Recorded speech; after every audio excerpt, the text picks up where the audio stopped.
42 কৃষকদের জন্য বিনামূল্যে উৎপাদন উপকরণ, নিরাপদ সার ও সুদমুক্ত ঋণ প্রদান করা হবে এবং উৎপাদিত পণ্যে মধ্যস্বত্বভুক্তিদের কারসাজি দূর করে মানবিক অধিকার সে চাকরি যদি আমি বোন হিসেবে আমি রাজনীতিতে অংশগ্রহণ করেছি।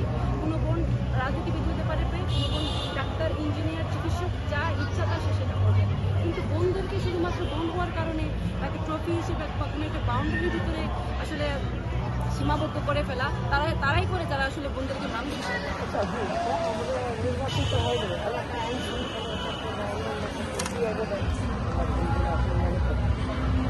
দেখুন, আমি নির্বাচিত হওয়ার পর হতে পারি তাহলে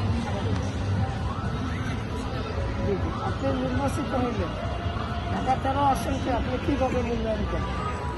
আমি নির্বাচিত হলে ঢাকা 13 আসন যেটাকে আসলে বর্তমানে রেড জোন হিসেবে আখ্যায়িত করা হয়েছে সেটাকে সবার আগে গ্রিন জোন করবো। গ্রিন জোন বলতে সব মানুষের জীবনের যে নিরাপত্তা সেটাকে নিশ্চিত করবো শতভাগ।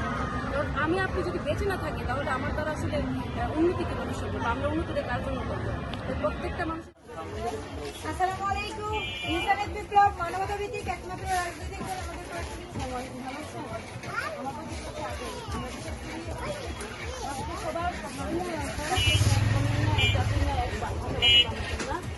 আমরা বিশেষ করি যে সব মানুষ ভাই ভাই মানবতা